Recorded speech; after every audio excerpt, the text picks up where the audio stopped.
study. And today, inshallah, we're gonna read from Surah 77, verse 39. I seek refuge to God from Satan, the rejected. Uh, If you have any schemes, go ahead and scheme. Woe on that day to the rejectors. So we see here in these two verses, God challenged those who deny the truth. As you can see in verse 39, it invites them, to try or tricks they have, to show that their effort will not succeed against God's will. And the verse 40, it says, "Woe on that day to the rejectors." It actually warns them of the terrible consequences that they will face on the day of judgment. So in these two verses, God reminds us that no matter what schemes people make against the truth, they can never succeed against God's will. And I want to give an example of what happened after the Prophet Muhammad's death. We saw that some people fabricated hadith to distort God's message, thinking that their deception would last, but God allowed it, to happen as a test, and after that, the Qurans, remained protected. So, as we see today, the mathematical miracle of the Quran has exposed their schemes and fabrications, proving that falsehood, may persist for a time, but in the end, the truth will always prevail. And this is a God system for all the time. MashaAllah. So, 41. The righteous will enjoy shade and springs, and fruits that they desire. Eat and drink happily in return for your works. We thus reward the virtuous. So, in other side, there is the righteous who, will, mashallah, enjoy paradise as a reward for their works. And this reminds us that believing, alone is not enough for salvation. It must be always paired with righteous actions. So we know that even Satan, who believed in God, disobeyed him, and he was, destined for hell. So that's why it's very important to both believe in God and at the same time work righteousness, in order to earn his reward, inshallah.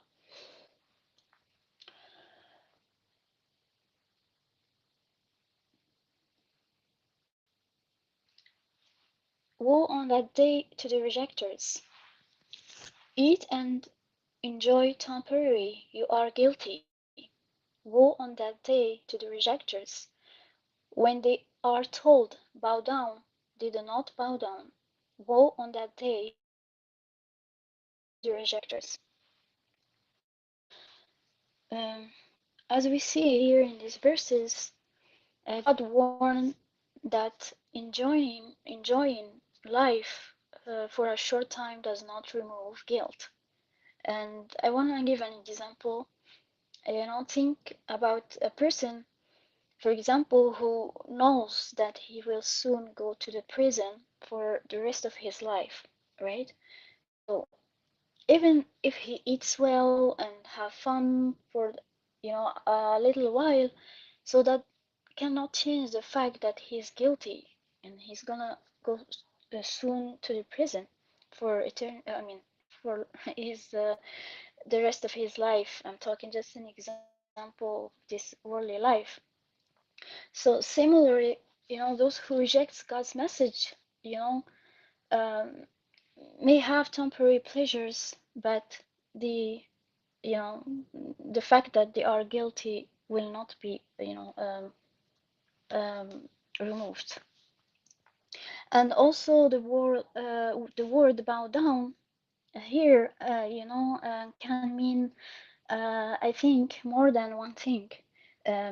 It can refer to the performing salat, which is the act of praying to God, or it can mean showing obedience and humility, or it may even mean both. So God warns that those who reject his message, they will face a hard you know punishment.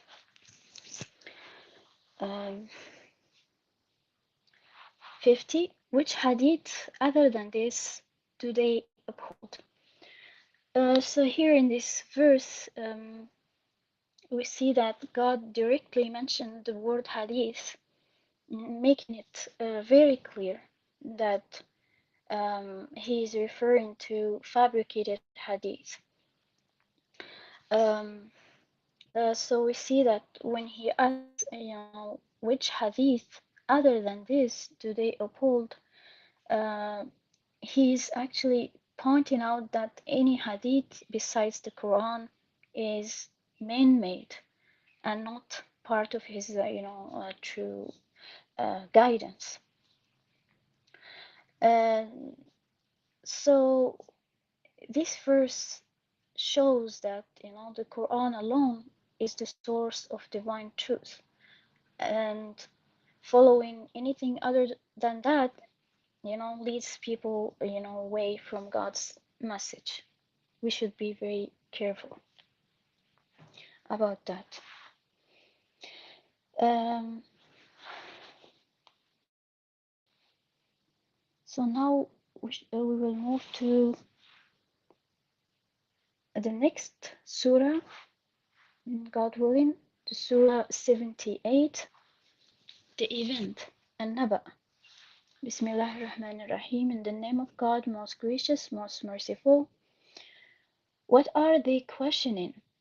The great event that is disputed by them. Indeed, they will find out. Most assuredly, they will find out. So, mashallah, here, these verses, we see that it begins with a question. What are they questioning?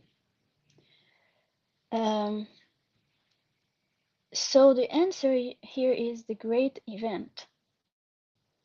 It's a clear reference to the day of judgment. So, this is the event that many people argue about, and doubt about. But God warns, those people twice here in this verse, showing that they will find out the truth. And this repetitions shows certainly that no matter how much they deny or debate it now, they will, eventually see the reality, the truth with their own eyes, God willing. Um,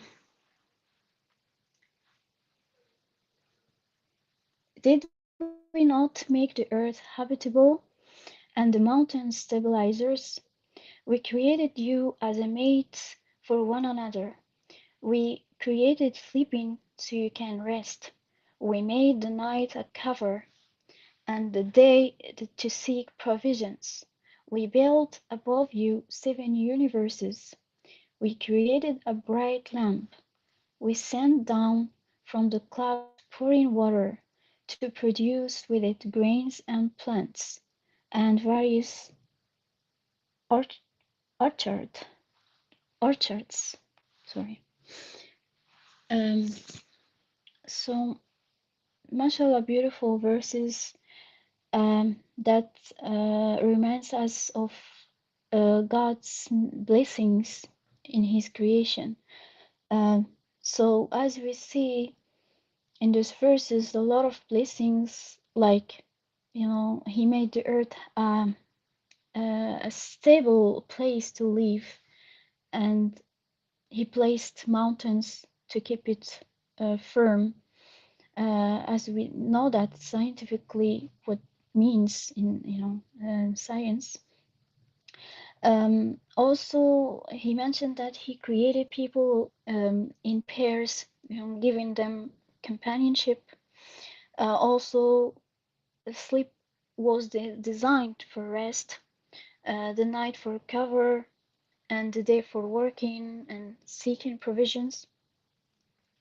Mashallah, and also he mentioned that above us he built 7 universes, and he placed the bright sun as a source of light and warmth, mashallah, and also he sends down the rain, bringing grains, plants, mashallah. Um, so this is just small things, if we can count God's blessing, we cannot really count it. God mentioned that, mashallah, this is just small things from a lot of blessings, subhanallah. And these are signs that shows God's perfect design, not just design and care, for his creation, mashallah. And that reminds us to be grateful and same time reflect on his power and mercy.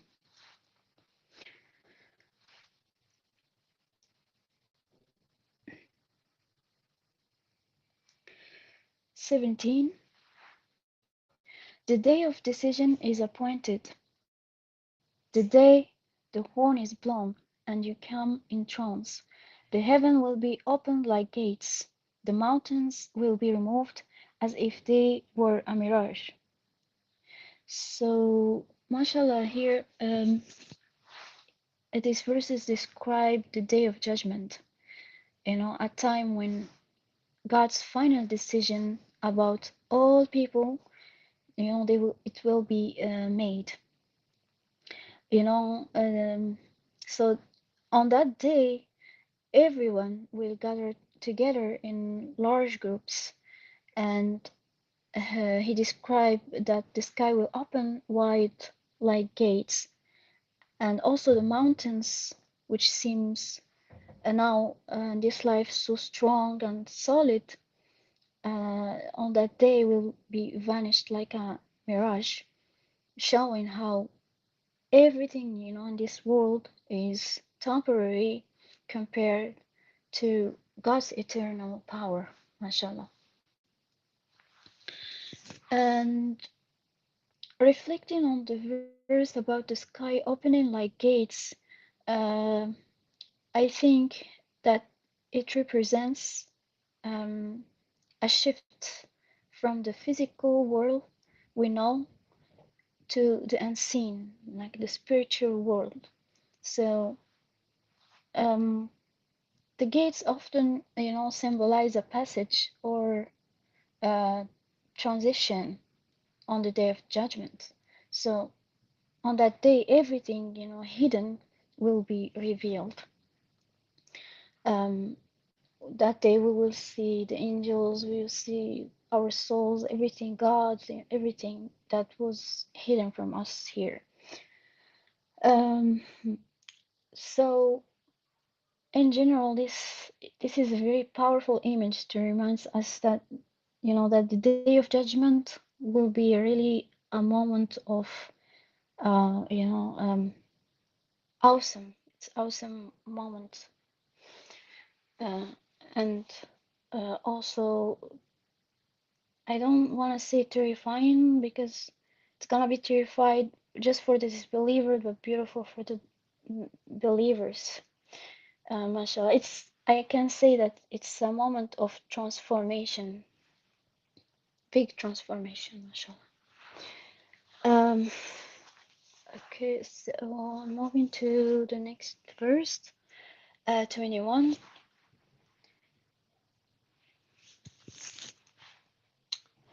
Gehenna is inevitable for the transgressors, it will be their abode. They stay in it for ages, they never taste in it coolness nor a drink, only an inferno and bitter food, a just requital. They never expected to be held accountable, and utterly rejected our signs. We counted everything in a record. Suffer the consequences, we will only increase your retribution.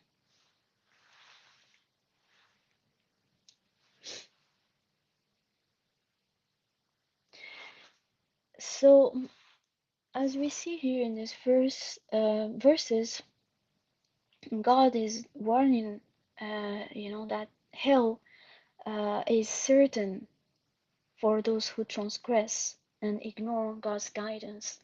Um, it warns that they will suffer there, forever. And he describes a little bit, this place to just give them a idea. So after that, they will not be excused. Um, as God described hell, that there is no coolness, no water, only burning heat and bitter pain. And this is, I see it's fair, because they rejected God's signs and never thought they will be held accountable. God does not, He's just about everyone. Um, so everything those people are, or actually the transgressors, the disbeliever did will be, showing, because everything they did was recorded, and now, they have to face the consequences for their choices. Um, so it's a powerful reminder to, live righteously and submit to God alone and make the right decisions here in this life, because all our choices will matter after, and at the same time to prepare our soul for that great day, the day of judgment, to avoid this terrible place called hell, inshallah. So I like to just give an example. So it can, for example, someone who consistently cheats and hurts others, and breaks the laws, etc., thinking they will never get caught.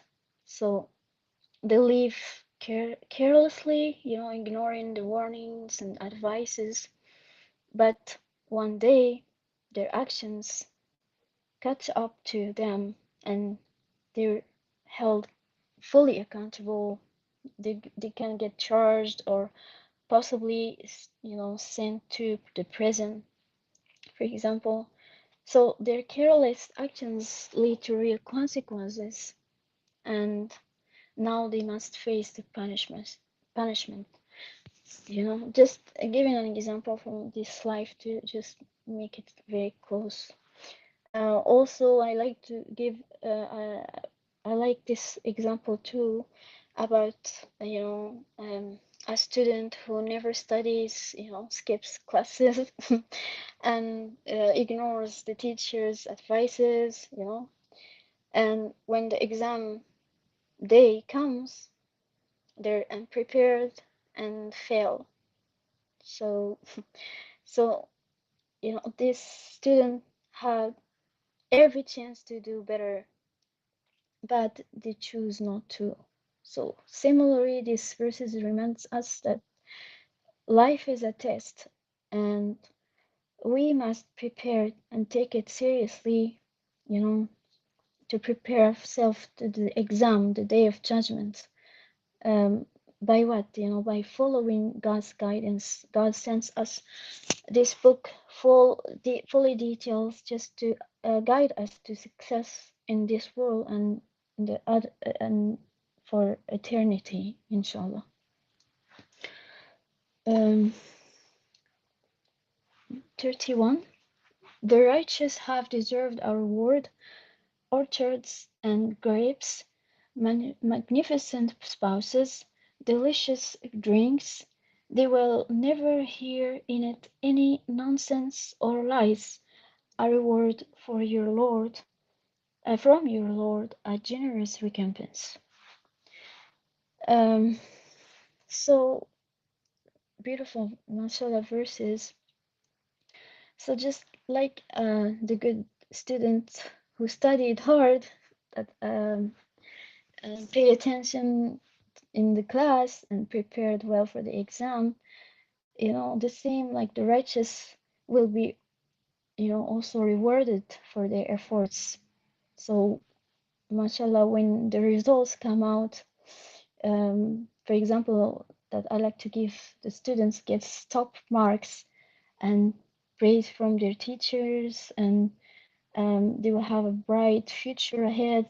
So, they feel proud and happy because their hard work paid off, mashallah. So, in the same way, the righteous, those who followed God's guidance, live a righteous life, strive in, in the cause of God, and avoid gross sins, submitting totally to God alone, they will receive the reward in paradise, eternal reward, you know, and they will enjoy beautiful gardens, delicious fruits, loving partners, and peace without end. Yeah, so it's very beautiful. And I like to also to highlight about something um, God mentioned um, here in when He said they will never hear in it any nonsense or lies. Mashallah, beautiful. Um, so imagine living in a place where every word you hear is kind, truthful, and um, what is called uplifting. Yeah, yeah, like that. Positive. Any all kind of word is positive, beautiful.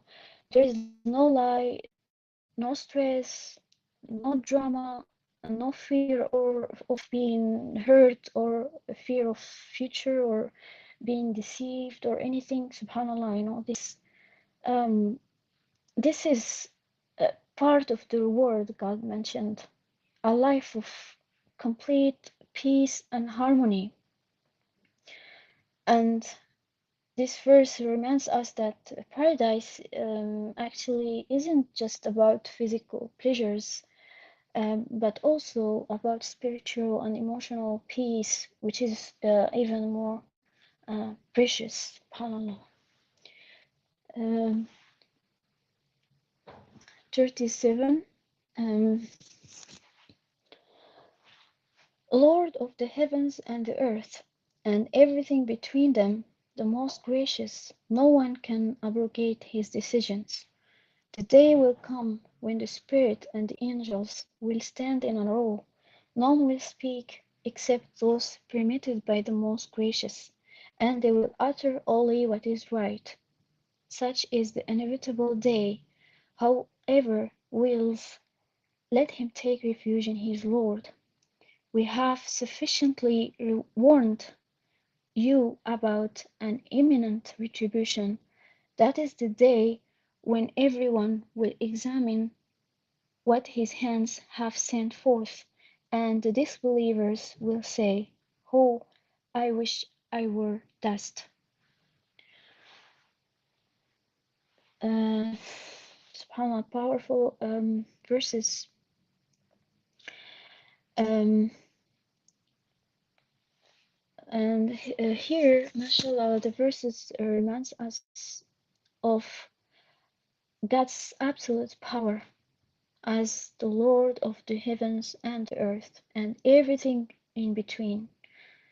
Um, he is the most gracious, and his decisions are final, you know.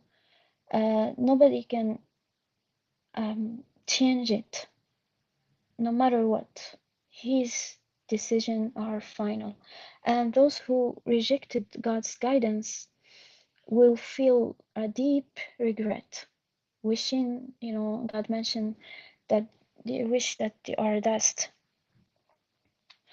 Um, and here, I want to reflect in this verse when God says, "We have sufficiently warned you." Here, subhanallah, it means that God has given us clear guidance, clear revelations, signs, and messages through His prophets to help us understand right from wrong. Okay? And the warning here is about the consequences of our actions, especially the day of judgment when everyone will be held accountable. And this, is a reminder that God has done His part to guide us, and now it's up to us to listen, reflect, and most important, act on His guidance in order to be saved and successful for eternity. Um, this shows that we have, no excuse for ignoring the truth, and God here is, calling us to take responsibility for our choices. I mean, choices before it's too late. Inshallah, may God help us. Now, we're gonna move to a new surah. The next surah is Surah 79, the Snatchers, and Nazi'at. Bismillah ar-Rahman ar-Rahim, in the name of God, most gracious, most merciful.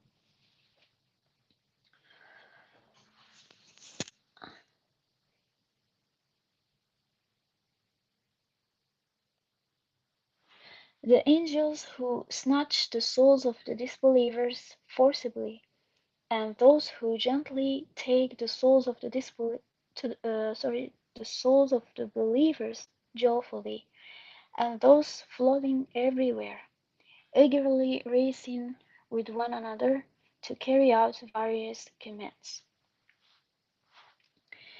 Uh, MashaAllah, here in this new surah, God described the different roles of the angels in carrying out God's commands.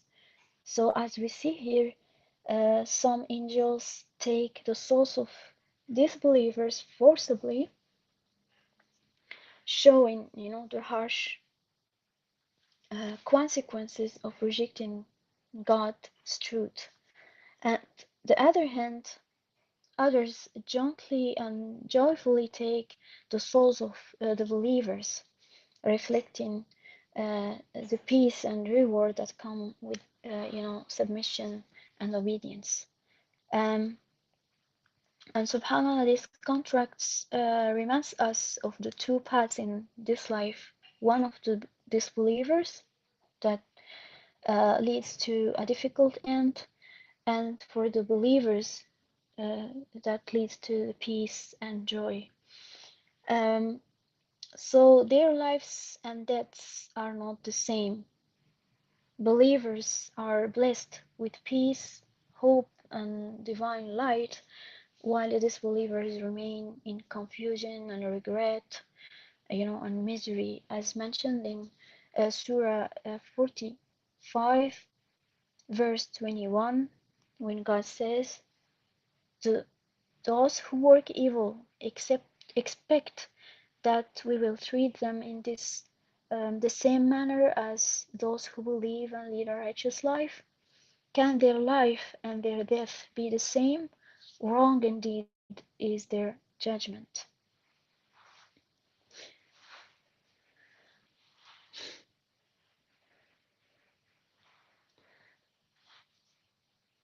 The day the quick quakes, followed by the second blow, certain minds will be terrified, their eyes will be subdued.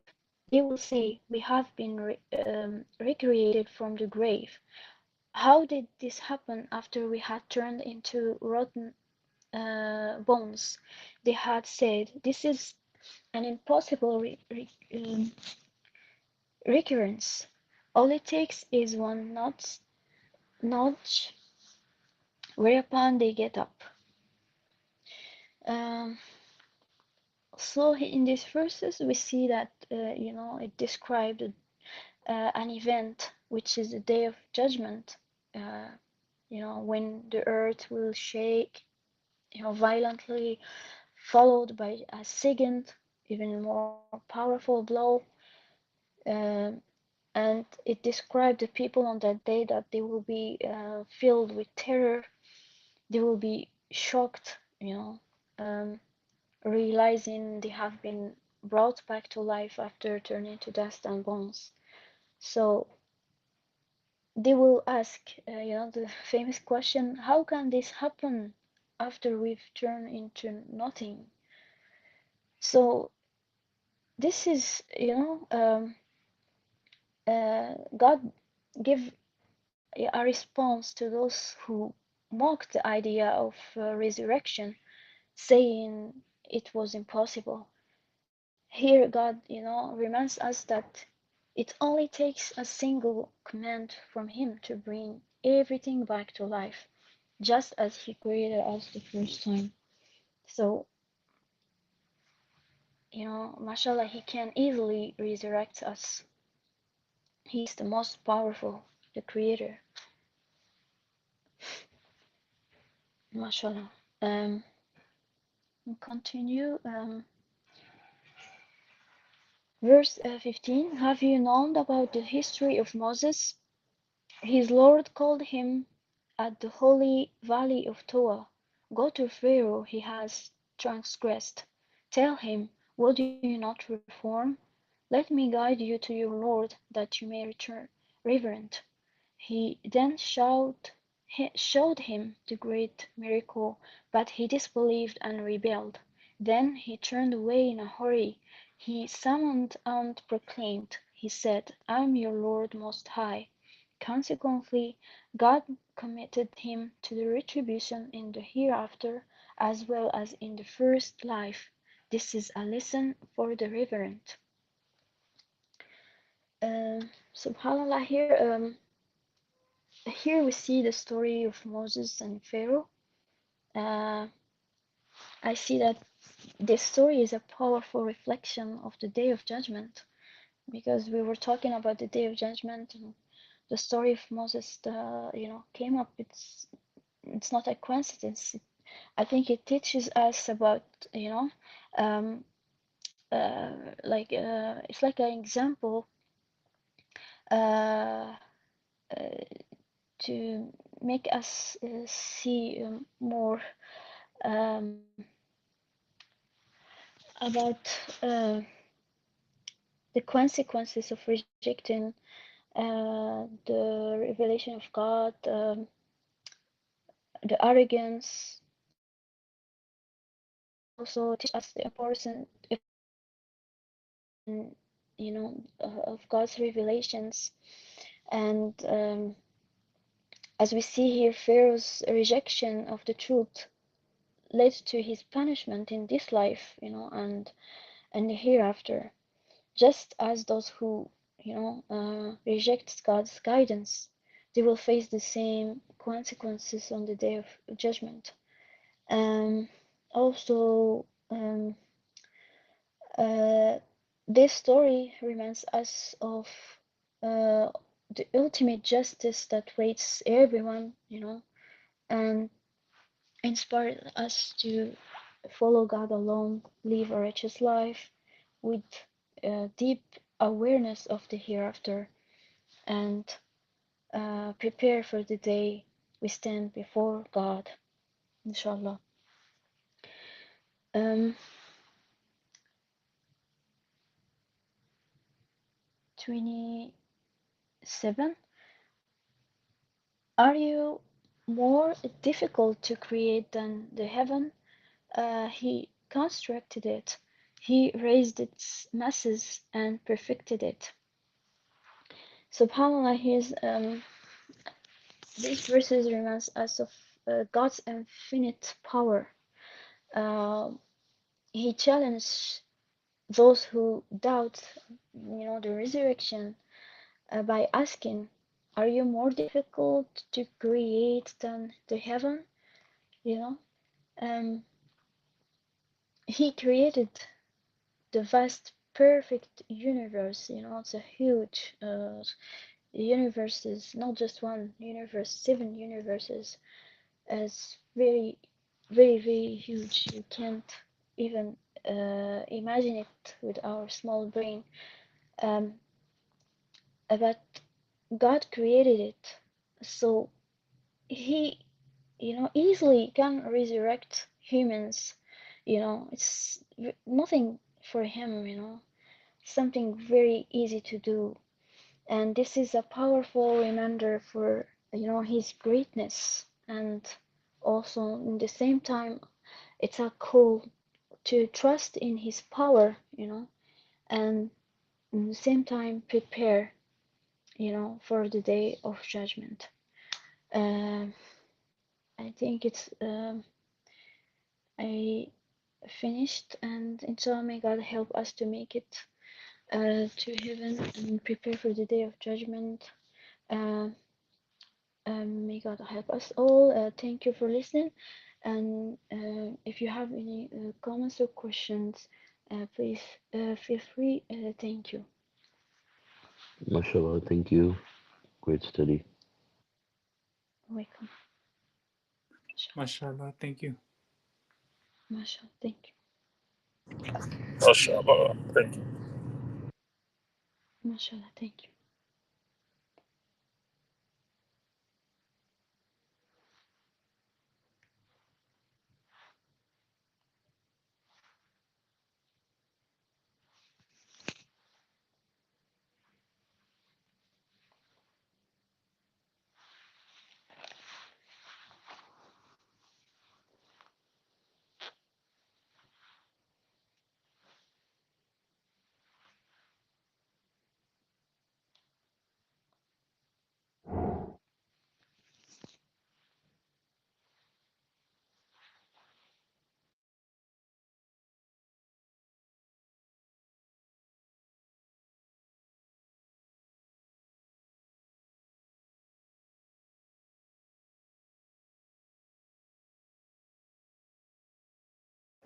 Yeah, some very nice verses read today. Uh, sometimes like I think like about if we're thinking about the day of judgment and the hereafter. I mean, like even the end of the world, we know is 2280, but like for us, excuse me.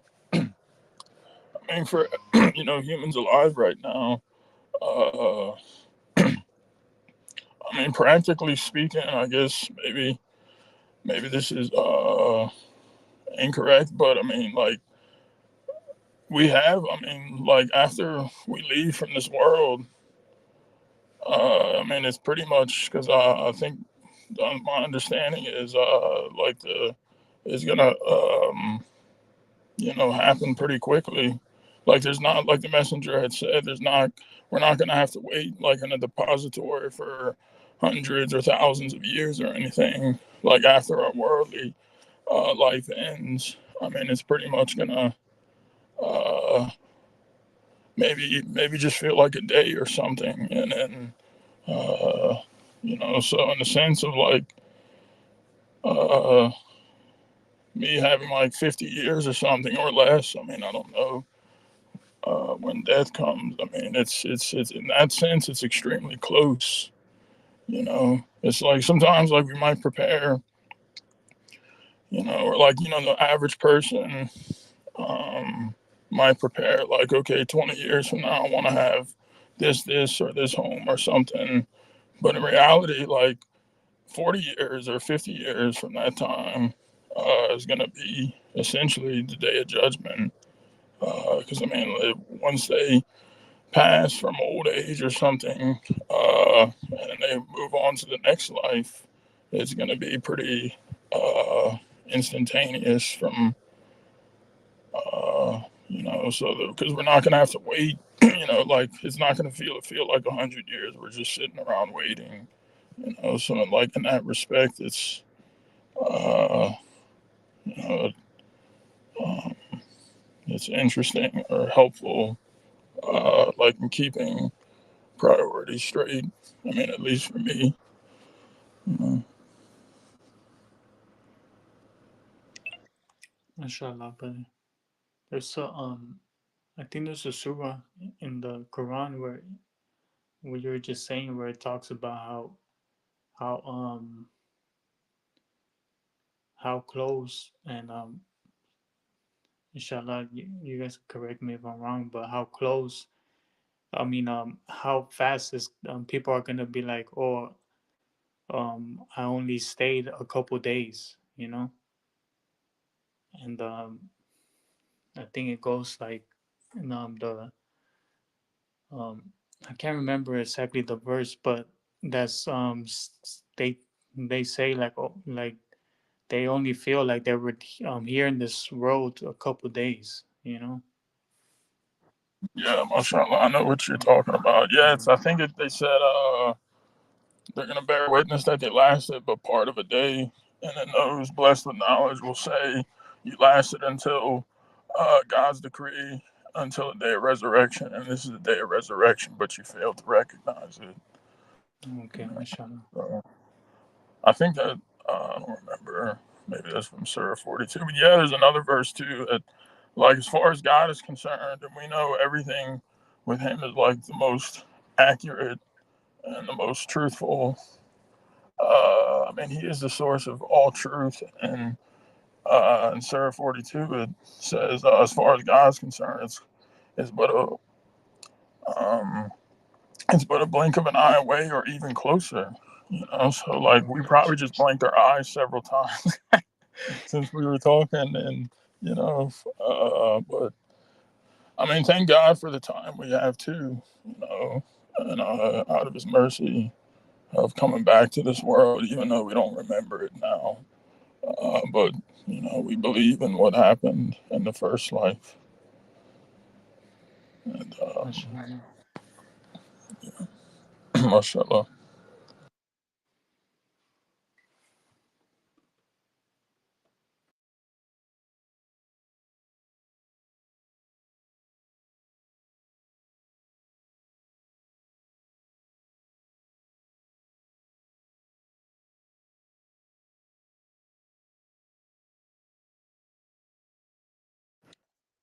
Yeah, in verse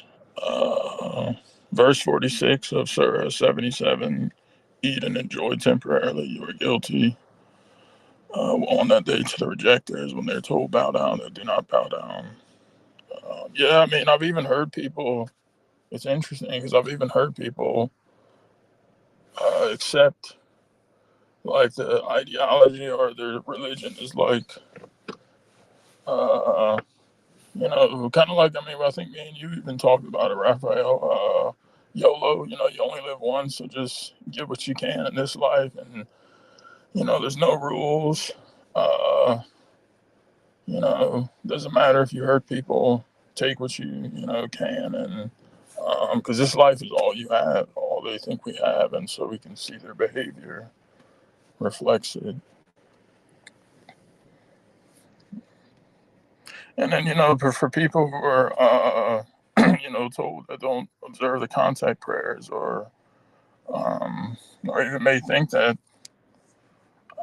especially if they've gotten a message that's supported by physical evidence, and they think doing their own prayers, not observing the contact prayers, is gonna help them. I mean, the contact prayers are the main nutrition for the soul, and So it's a blessing and gift from God. But I mean, we can see, a lot of these people are just too arrogant to bow down. I mean, I think um, from one of the studies at the time of the messenger, I mean, someone was going over. It's a big, it's a I mean, not for us, of course. We like it and we enjoy submitting to God, but I mean, for most people, like it's a big thing to bring, the highest part of your body, your head, to the lowest point, to the ground. And most people are opposed to doing this. I mean, even in public too. I mean, like if we have to do contact prayers in public or stuff, you know, at airports or wherever. I mean, we enjoy it eventually. Maybe tough in the beginning, but it's something that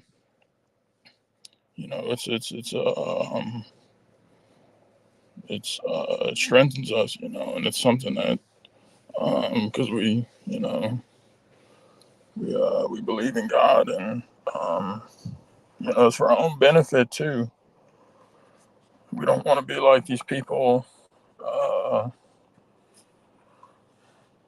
we can see like the verses we read today about a lot of the stuff that we saying, and uh, or like how did this happen if we turned into rotten bones? Because I mean, if they just look at like how a star is created or comes to life and is destroyed, and then or just I mean the nature of how these stars change into giants, red giants, and then super giants, white dwarfs, and stuff. I mean, they should look at that as an example that should give them a proof the fact that that can happen to a star. I mean, these different transformations and formations, and even exploded stars. I think they turn into nebulas and stuff, which is like very, subhanallah, is very beautiful. Some of my favorite stuff in outer space. But I mean, these should be like signs for people that it would be nothing to bring us back, and excuse me. And honestly, it's just I think it has to be complete arrogance, because how are they so sure that they're not going to be, even if they, let's say weren't submitters, or they were just, an agnostic or atheist. I mean, how can they be so sure that they aren't going to be resurrected? Because I mean, they were born from nothing. They came literally from nothing. So I mean, did they witness? They didn't even witness their own birth.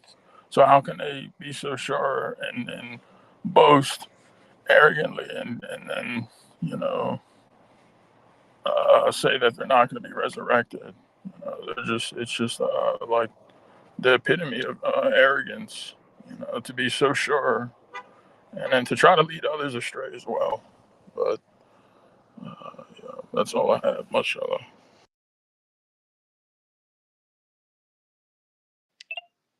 Subhanallah.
Yeah, mashallah. In verse 40, of Surah 78 event is really, really powerful.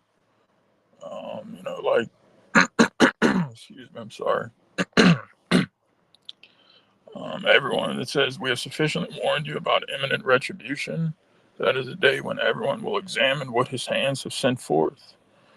And then the disbeliever will say, oh, I wish I were dust. So, and it's like similar to another quote in the Quran. It said, I wish I was level with the ground. The disbelievers will be saying that. So, I mean, this is a good verse to like keep at the forefront. Like about what we send forth ahead for ourselves every day. I think we might have already gone over this chapter where it says, like how the human being will be questioned, like how much did he advance for himself, and how much did he regress? Um, and of course, when we're talking about he here, he or she, we're just referring to like the human being is in the same sense. It's just I think the um, not the phonetics of how it's used, but yeah, mashallah, this is you know, I mean, this makes perfect sense too. I mean, like it's accountability. So in the same way, it's like people will be quickly to believe that they'll be accountable in this life for things in this life.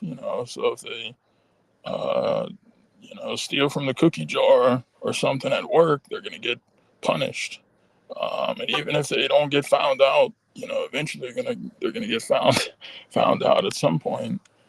And so I mean, people are quickly to believe and accept that. So why should they not use this as a use this life's example as a parallel to take heed for the hereafter?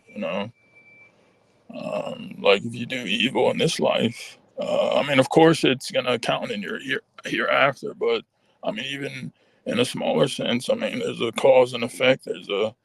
Uh, there's a system here, even in this temporary worldly life.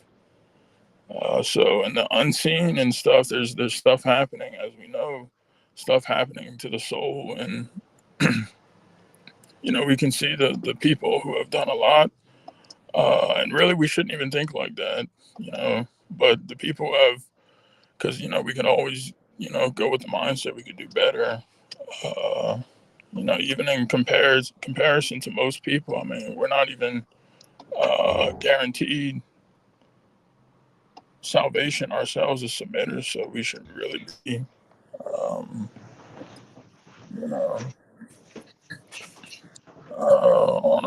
on our toes in that sense.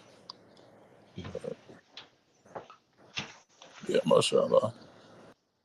Sorry, I had to drop uh, briefly for a quick meeting, but I think, sirs, I don't know if you guys have already noticed, but there's someone asking some question on YouTube.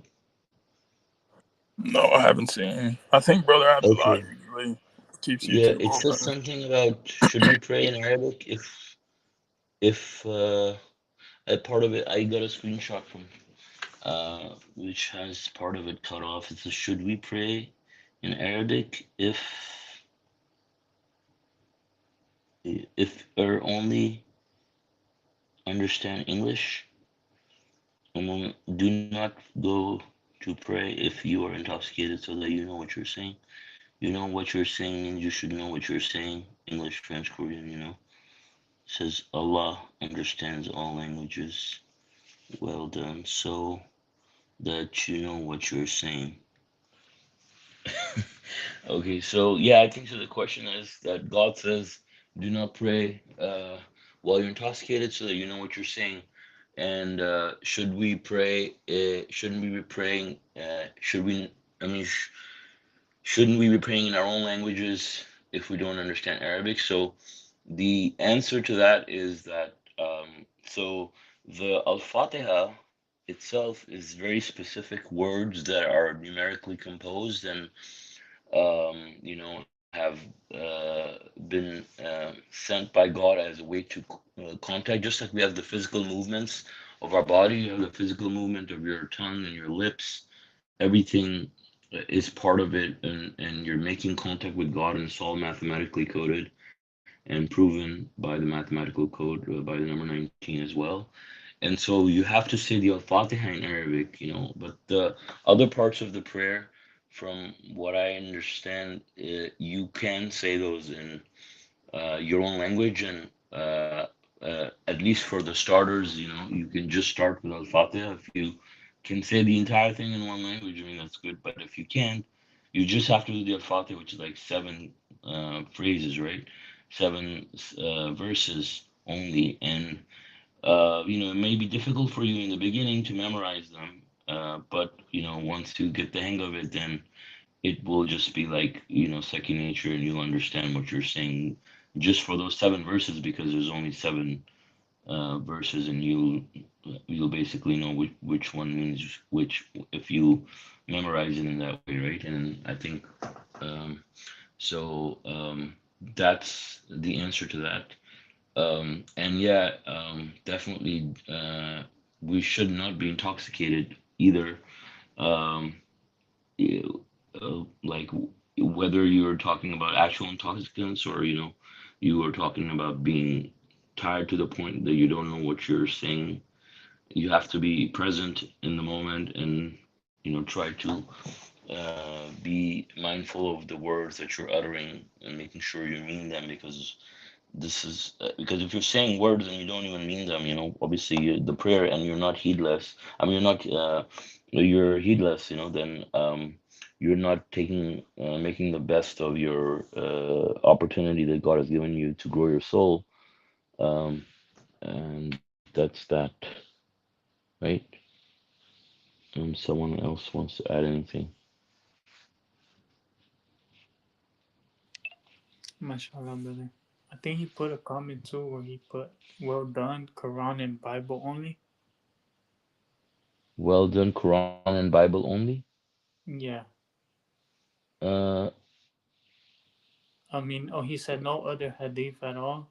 Well done, mhm. Quran and Bible only.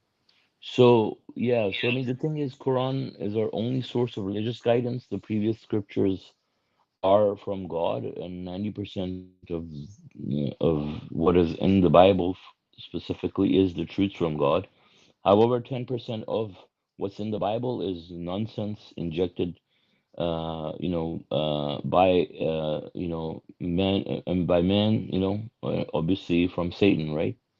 So that's why you have to be careful when you're referencing the Bible, because obviously there are many things in the Bible that contradict the Bible and contradict the Quran. And so we have an unaltered message from God, which is the Quran, and it is our only source of guidance. It supersedes, it confirms, and it also supersedes all previous scriptures. So you don't technically, need to read the Bible, but if you know the Bible and you can distinguish, the truth from falsehood based on the Quran as your criterion, knowing that obviously if it's confirmed by the Quran, you know, that's a sign for you that this is from God. But if it's not, if it's going against it, if it's violating God's commandments, and if it's saying something other than what the Quran states, then most likely is from Satan, so that's why God has,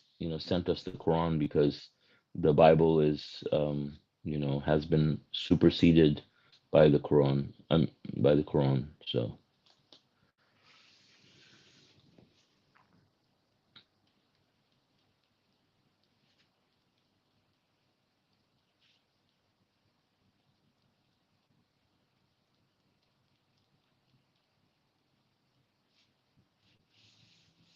all right. So, yeah, let's continue to talk about the verses. Actually, we should be sticking to the format where we talk about the verses first that we read, and then we talk about the other things, right? And so I don't know if we talked about the what we're talking about right now.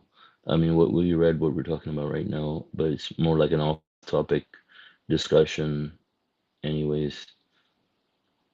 Marshall, I really like the first part of the study also, where we talked about the scheming of the disbelievers, and how Huda mentioned that, they can go ahead and scheme, and even though they're temporarily enjoying it, this is not gonna save them from the retribution. Their schemes will backfire, and the example of the person who's going to prison, I think really fits here. You have so many people in this world that are like Pharaoh. I mean, we read about how Pharaoh was arrogant, and I mean, if you think about Pharaoh, it looks like, you know only someone in a position of authority would act like a Pharaoh. But we have people in lesser um, roles than Pharaoh, and yet, I mean, exhibit those people exhibit those same traits of Pharaoh, right? And it's very easy when you start to think that you're the one who is doing something. You're the one who's calling the shots. I mean, that's what Pharaoh thought, right? That he was the one who was ordering people to die, and he was ordering people to stay alive, and he was the owner of everything, right, so to speak. And so, I mean, these are very, and this is why God says that, it's a lesson, for us, because, um, any one of us could, maybe in a smaller degree, but any one of us can fit that role very easily if we decide to think, the and show the same signs of arrogance that we see from Pharaoh. And we see that is a satanic trait that is, easily, seen and witnessed by us,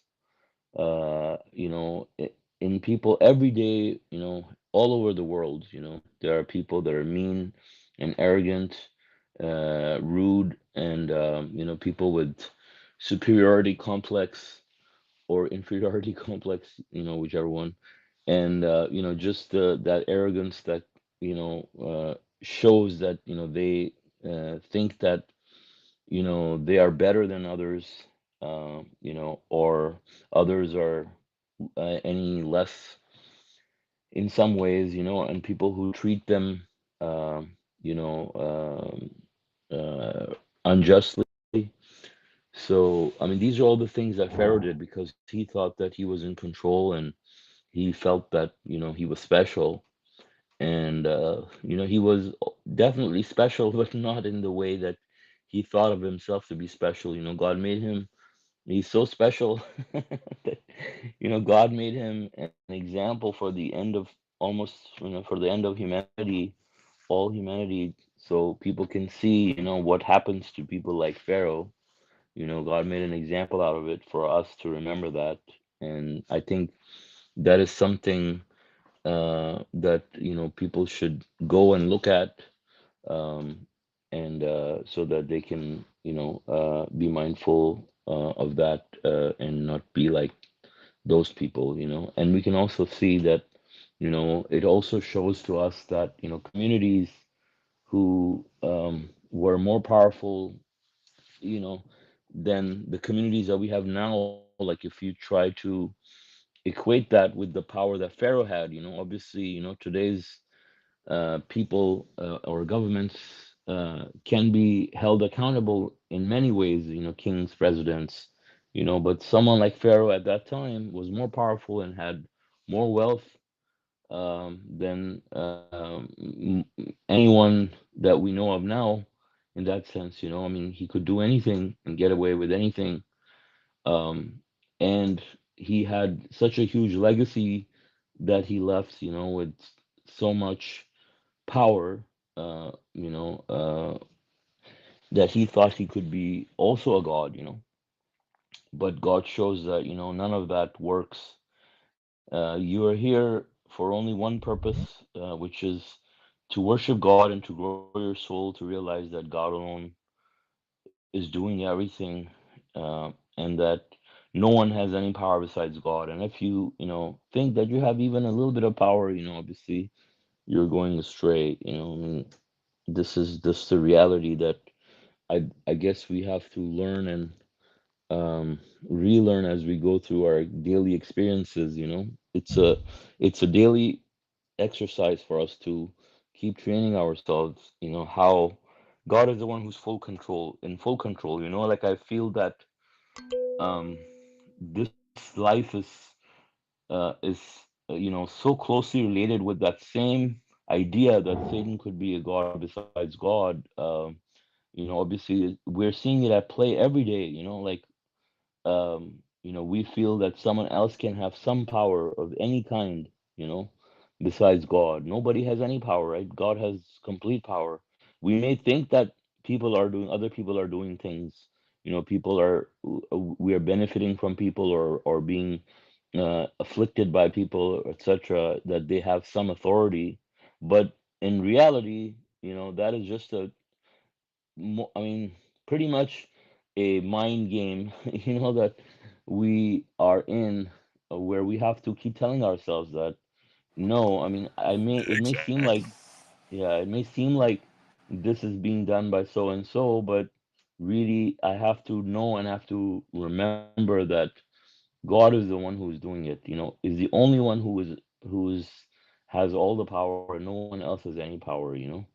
And and like I feel that when you do that, it really hurts Satan because that's like get grabbing the snake by the head. If you think about it, because that's the whole idea of us coming here in the first place. So if and his this whole everything that he has built around it, it's all comes back to that same principle. So that's why the message of the covenant talks about it in such detail, and why it's so important for us to remember that God is doing everything, that He's the one who's in charge always, you know. And when we have that, mashallah, when we have that assurity, then we don't need to worry about anything. We don't need to have anxiety or fear, or any sort of negative feelings of objection or anger, towards people, because we know that they're not the one who did anything. God is the one who's doing everything. And so I guess, we are put through things in this world, not I guess, I'm sure, we are put through things in this world to so to teach. So God is teaching us through these things, right? Every Yes, day, subhanallah. you know, every Yeah. every day we go through ups and downs, seemingly here and there, to train us, right? As we're going through this, is like a school, right? To train us that we are not the ones in control. God is the one who's in control, and not definitely no one else besides God is in control. Not you, not your boss, not your spouse or children or anybody. Only God. There's no president or anybody in authority that you think has anything that that you think he has, like people think like Elon Musk, or someone very rich like the president of some country, or a king has a power to do this or that. I mean, they're all just humans. I mean, if God wants right now, like in a split second, that person can drop dead. Something can take in his body, and he can die immediately, right, of a heart failure or whatever. His heart can just stop functioning, or his or her, what do they call it, the brain hemorrhage, right, when it explodes, a person dies pretty quickly. So it can happen to anybody. People who are seemingly healthy too can just drop dead. So yeah, I mean, I guess that's what was on my mind. Mashallah, thank you, brother, for sharing. So no Yeah, problem. like you said, not forgetting, why we are here in the first place. Hmm. Like we were explaining, like we're not here for all these things that people think we're here, and you see what people are doing, building big buildings and building Mhm. spaceships, and we're not here for that. We're here just for one reason, and that's to worship God alone. And if you're not doing that, and you're not striving, and through the ups and downs and through the tests, everything's none of it's gonna matter. You know. Mhm. Exactly.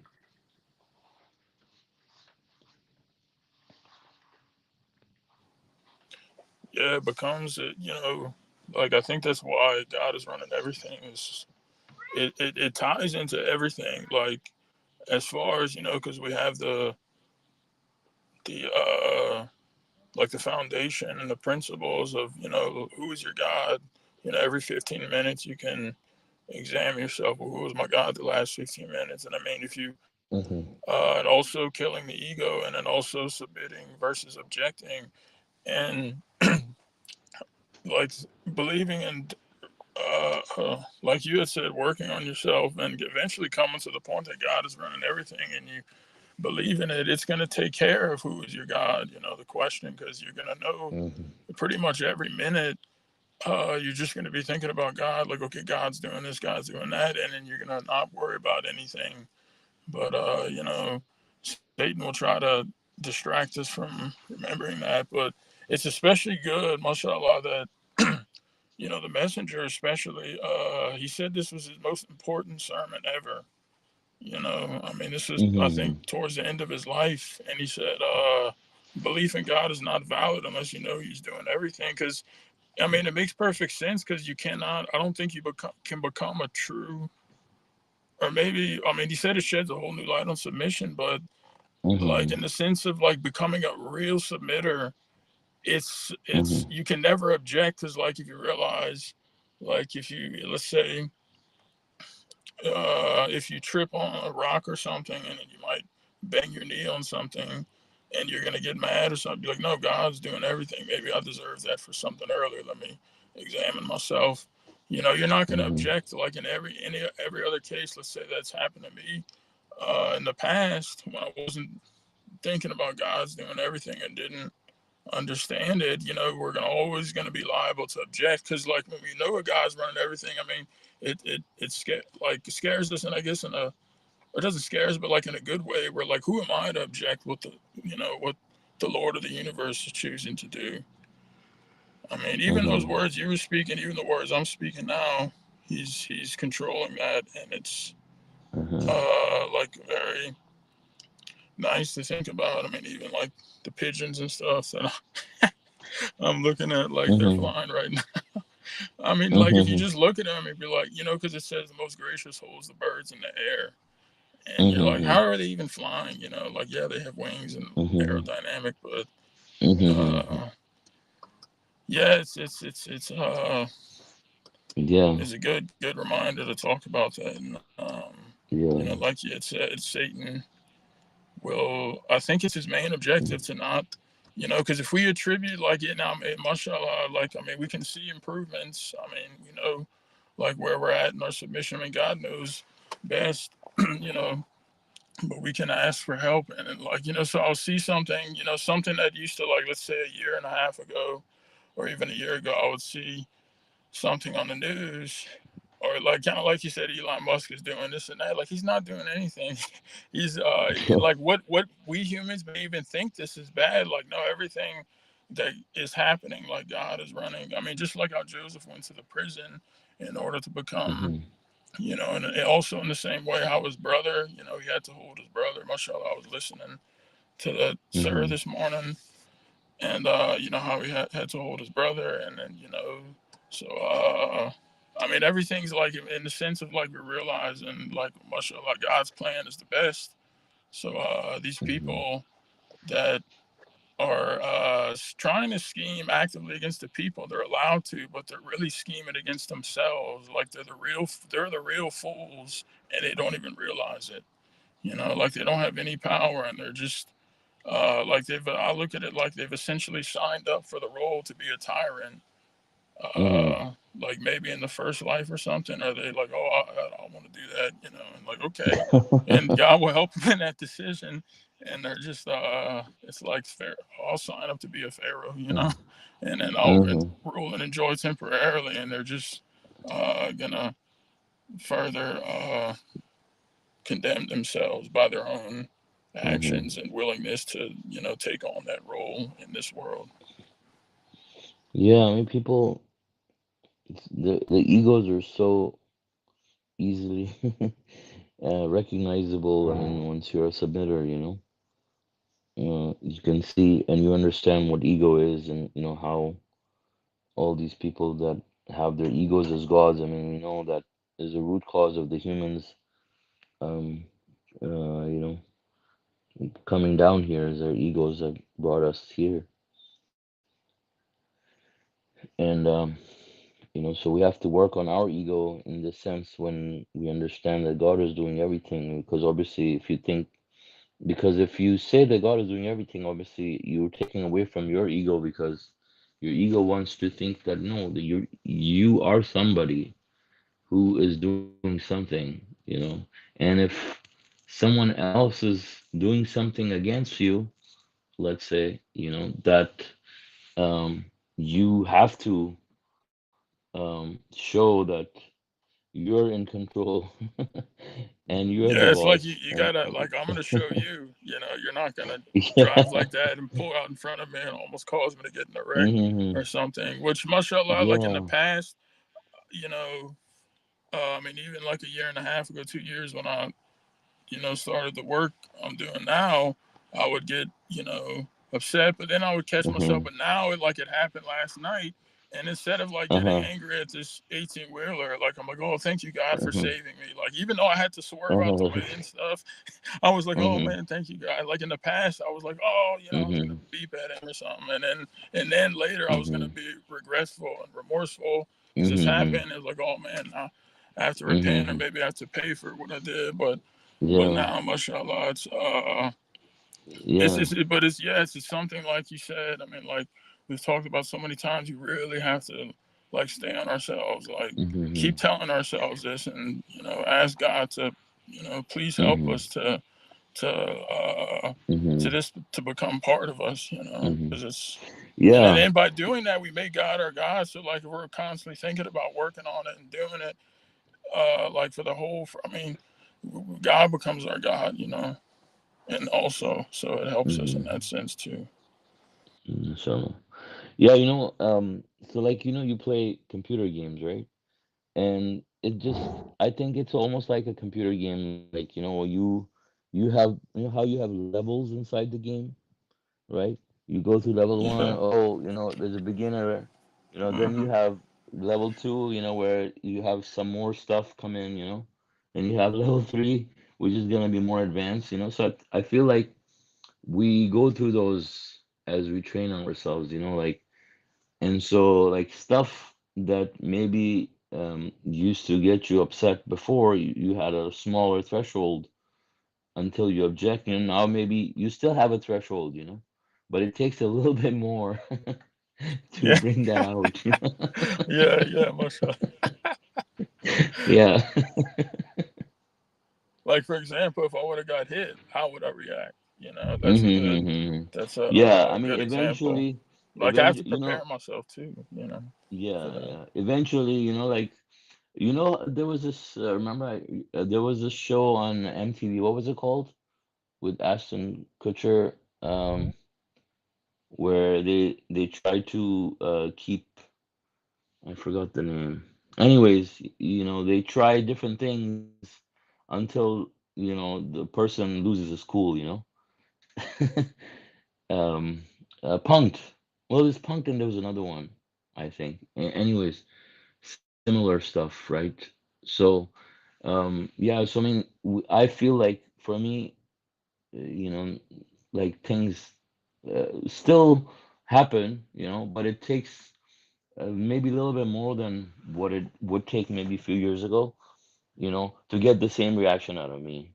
It's just I'm only as good as what uh, I have worked on. So I think it does require hard work, and really, as the messenger says, it can take you months, right, to perfect it. uh, Yeah, yeah, exactly. I mean, as long as like uh mashallah, like as long as I think we're moving forward too, like in a positive direction. I mean, even like if some weeks or months or like we take 5 steps forward, and then maybe the next month have we only took. Oh, is someone talking? Hello, I think I heard brother sitting man.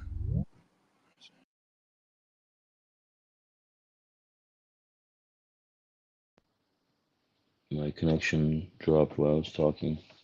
Okay, I can hear you now, brother. Sorry if I Okay, interrupted. yeah, I no didn't know you problem. were talking. No, no, go ahead. You said something. Oh yeah, yeah. I was saying like moving forward is good because like even if some weeks or months, let's say we take 5 steps forward in Mm-hmm. improvement, and then maybe the next month we only take half a step, but at least we aren't Mm-hmm. going in the negative direction, or Mm-hmm. like I mean, or even at a standstill. I mean, even a standstill is not Mm-hmm. bad, but it's still not good. Yeah. But any improvement Mm-hmm. is good, and eventually Mm-hmm. may God help us get Yeah. to a point, you know, of complete Mm-hmm. submission. Yeah. And also want to say people can also take step back, steps back. So you may take three steps forward and then one step Yeah, backwards. yeah, that's true. Yeah, right. You still have a net positive of two. Yeah, Yeah. yeah, God willing. So we can continue working in that direction and not get discouraged when we don't pass. Sometimes you know sometimes we may have weak moments, uh-huh, depending on how much soul growth we have. uh-huh. So we just have to keep working at it. It's just something that I think that we have to continuously work on. I mean, God tells us in the Quran to kill your ego, right? Until Yeah, yeah, yeah, exactly. it doesn't, and it's it's not that easy, of course, I right? I think the mean, it's messenger said, like, what did he say? He said, like, dead means dead, or how did he say it? Kill. He was saying one time. mm-hmm, I've mm-hmm, heard somebody saying, like, admitting they had an ego, and then mm-hmm, they said, they were like, afterwards they said some stuff, and then it's like, ain't that killing the ego? And I'm like, no, mm-hmm, no, like you actually have to, like that's part of the uh-huh, journey, that's part of the step, but you actually have to, mm-hmm, I was telling them you have to like actually kill it and actively work on it, and if it tries to creep back up, you mm-hmm. know, we have to, Yeah, it's like because I mean, weeds yeah, yeah, exactly. going, you know. Because I mean, it only hurts us, if we really look at it Mm-hmm, like the way I see it. It's like there's gonna be like consequences, or mm-hmm, I guess it's like the fear of uh, or reverence or whatever helps me. Um, you know, mm-hmm, like okay, like I don't want to pay. Like it's better not to just do it.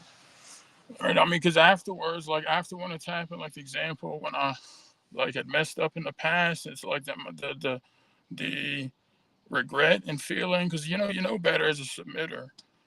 Like I mm-hmm, knew better. Like it was man, it was just like I think six months ago, and mm-hmm. then I was beeping at this driver. I was probably being a little bit excessive because I took it personally. It was ego. Then I caught myself after, and like the regret that I had after, like felt so bad. What Because I knew happened? better. You said what happened? I missed the first part. You Well, it said, was the same. Yes, some crazy driver or whatever pulled oh, out okay, right, in right. front of me, and then like I'm taking it personal. Like I Mm-hmm, even what mm-hmm. was bad too. Like I even Yeah, kind of thought about it, but then I like held on the horn and stuff, and then I mean, yeah. uh, If you wanna work on your ego and killing it that way, come to Morocco and try yeah, it.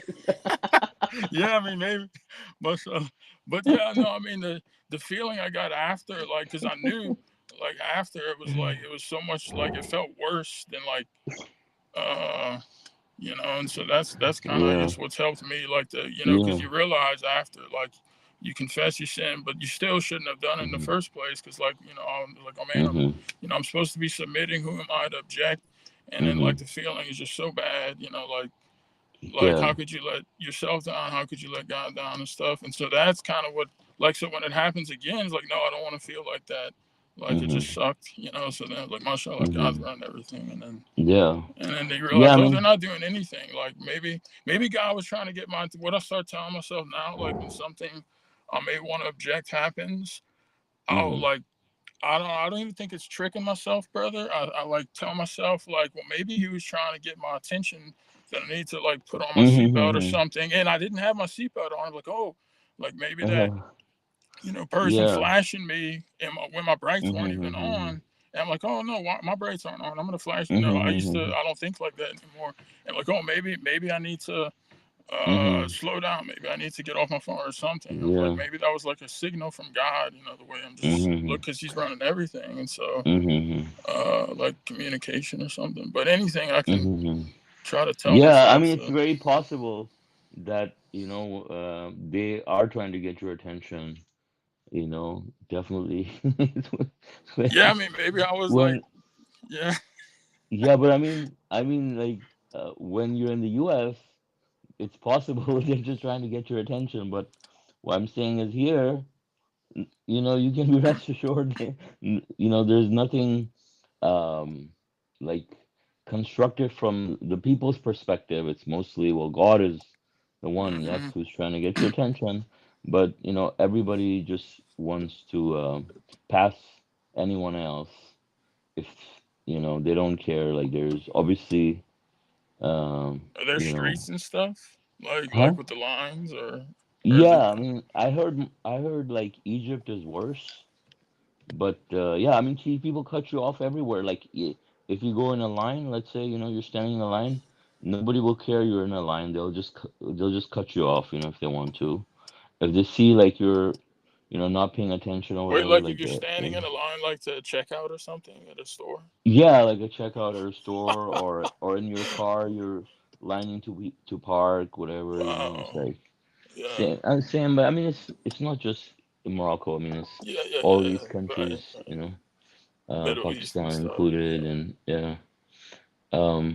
But I mean, what I see, the commonality between people wherever it may be, it's just hmm human beings are, um, you know, uh, selfish and mean creatures and hmm egotistical, Yeah, yeah, and yeah. yeah, and just and everywhere you go, you're gonna find people like that, anywhere in the world. you know you'll find these people. Some places definitely more so than the others, like if you go to Saudi Arabia or something like that, for example. Obviously you're going to find that much more, but yeah, I just think that that's just the world the way it is. And so for us to not be like that, like we're constantly surrounded by people who are exhibiting these traits, hmm being coming out of it and just doing the opposite is very, very difficult, unless you are totally submitted to God alone. I mean, Satan has like so many tricks up his sleeve that, you know, Yeah, but it's like an active yeah. thing you have to constantly be thinking Yeah, about. yeah. I That's what mean, I everything about realized. submission is active. hmm Anything that we have to do in our submission, like it's like until at least that you pass your admissions test, everything, it's like a war. you Yeah, it's like know? you're getting pulled from one Yeah. direction, or you're trying to Mm-hmm. get Mm-hmm. and I mean, yeah, remembering that Satan, is sometimes like when sometimes I just forget, like in a sense, like we think about God and stuff, but like seeking refuge too is real Mm-hmm. helpful, like extremely Mm-hmm. helpful. Even sometimes when I just don't think I need it, but I Mm-hmm. just remember what the messenger said, because maybe Mhm. he experienced. I mean, he was a human just like us. Remember, like Mhm. people Mhm. tend to Mhm. deify people. Like, no, he was Mhm. just like me and you. He was just Mhm. given. Mhm. So he went through the same. I'm sure. I know he. As a human Mhm. being, I mean, he ate and drank and he Yeah. had emotions and stuff just like Mhm. us. And Mhm. so, like when he said, seek refuge, a lot. It's like, okay, like there's Mhm. a reason he said that. Yeah. Yeah, and I think those whispers that we talk about, right? They're not just whispers to be bad or whispers to be like outright evil. Some of them may appear like very, very harmless, And Right. that's why the Mm-hmm. number, like at least 200 times a day seeking refuge is not enough. May sound excessive to some people because you think, oh, well, I only think that I get bad suggestions maybe 3 or 4 times a day or something like that. Yeah. But there's actually, I think, Marcel, I think there's like maybe more subtle ways also that Satan tries to Yeah. influence us. We get so many thoughts like um every day He when we tries to think, go let's on, say, I like, think, undetected, mhm, you know, because undetected, that's in yeah, the of past, course. like where I've hurt myself. Like, I mean, mashallah, I thank God so much for repentance, because we can, if we didn't have a good last 2 hours, like we can, like, okay, like really repent and promise Hmm. not to do it again. I mean, Messenger, mashallah, he had a good study about this.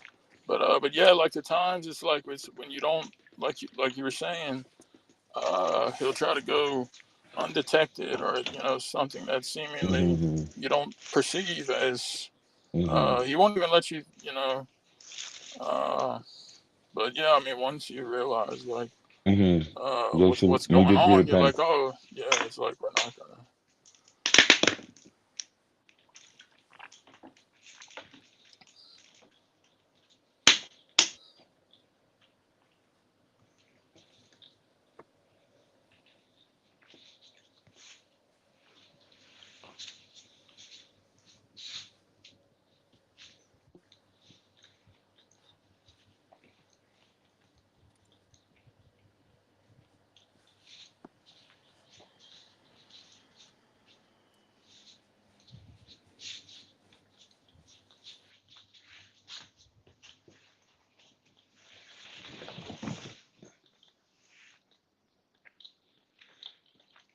Yeah, also wanted to talk about the verse um,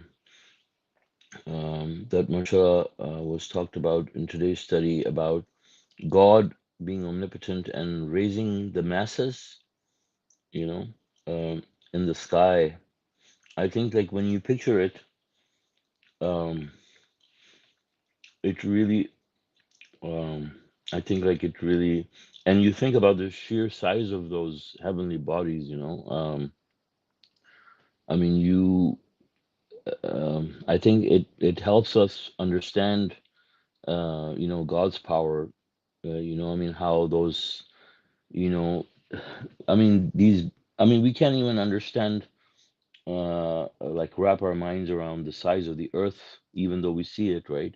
Let alone, but I mean, like when we're in like for example, when you're in a plane and you start looking down, I mean, how big is the earth? I mean, obviously your mind cannot really wrap itself around it, and but then when you look at like compared to the sun, and you compare it to stars that are 1,000 times larger than the sun, and beyond that, obviously, I mean, if like God is controlling all of that, right? So I mean, it should really people should really have reverence for God, instead of worshiping people like Jesus and Muhammad and all these saints, that are dead, that were just nothing really, in comparison. And so that's why God says, that they will realize on that day that they were worshiping nothing. They'll say, when we worship them, you were worshiping nothing. Yeah, it's like they were worshiping like dust or like a few atoms. I mean, even Mm-hmm. smaller than that, because like not to Mm-hmm. put a physical size, but I Yeah. mean, even like subatomic, Mhm. to the 10th power. I mean, like that's nothing. Mhm. Like we can't even Mhm. see. I mean, even more than that. But Yeah. Yeah, you put together all the idols in the world, you know, and put them all on top of each other. I mean, mhm. it, it's nothing. Yeah, yeah. It's like how could they set like the Lord? I think one of his other Mhm. names, Lord of the Mhm. Galaxies. I mean, if you Mhm. just look at a galaxy and like how complex Mhm. and like how even Mhm. it's moving in its own orbit, and Mhm. Alhamdulillah, it's like the messenger said, people who don't know God, or excuse me, people who set up idols, like they don't, or the way I think he was saying it, they don't really know who God is. They can't appreciate His greatness because they don't know who God is. And so, I mean, even coming, from a background like, it's in Christianity, it's like you're left thinking like until like I saw the video. I think it was King of Chaos, was it, where he was given the universe example and the size Mhm. comparison. Mhm. Alhamdulillah, it just was the most probably moving thing for me ever. And because then it's almost like you've been waiting your whole life, like to finally hear something that makes sense and like oh, this is like because God isn't just floating around, maybe in the clouds or God be Mhm. glorified. I'm just like giving an Mhm. example. Like you're left, I mean, I know most people have to, because nowhere in the Bible does it even explain this stuff. Um, Mhm. I mean, because you don't know. I mean, you're just wondering, like, okay, there's space. Is God like just invisible, or I mean, like you don't. But I mean, like the universe examples, and when we're can appreciate how vast just our solar system is, and in our galaxy, and there's trillions of galaxies, and in our universe, and then there's just the smallest universe, and then it gives the allegorical example. It's held in his right hand. It's like uh, you know, Mhm. it's the idol worshippers that worship humans are gonna feel really bad. You know, see Mhm. how much Satan fooled them. You know. I mean, even Satan is like a speck of dust. I mean, even smaller, because like somebody one time was saying, like there's like, oh, Satan was second to God. Like there's this, like whole, uh, you know, kind of esoterically said, like from I've heard Mhm. in Christian stuff, like oh, I mean, like okay, yeah, we know he was a powerful creature, an angel in the beginning, but I mean, we shouldn't even think like these people shouldn't even think like that's second to God. Like no, God is not second. There's no second. There's nothing except God. I mean, everything He created, He could easily wipe out.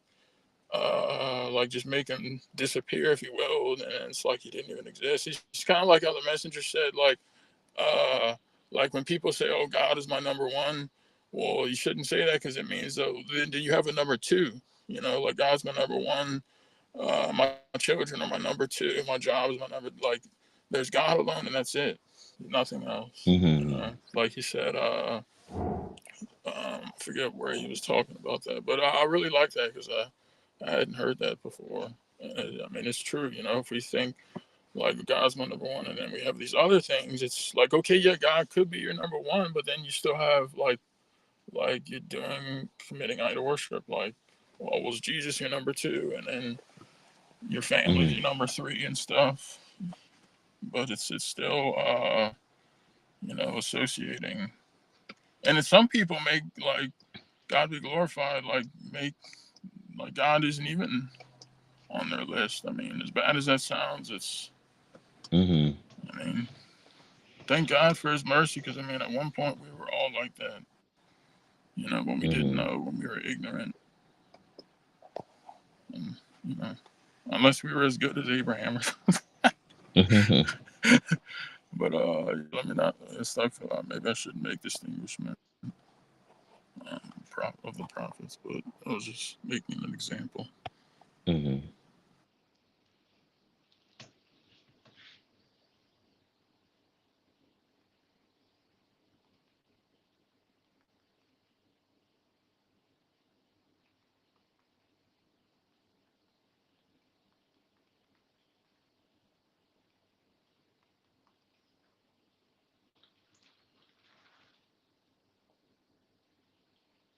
Yeah, I think it's kind of cool in Surah 79. How what do you or what do y'all think about uh, verses 3 to 5? How and those floating everywhere, eagerly racing with one another to carry out various commands.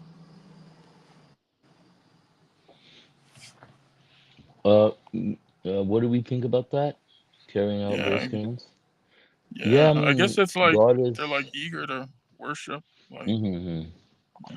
Yeah, I mean, um, they're never, disobeying God, right? They're doing their part every single day, without fail, and they're not like humans,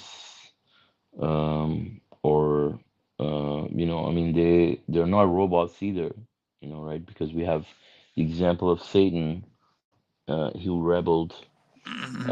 and all the angels, obey God, and then, I mean,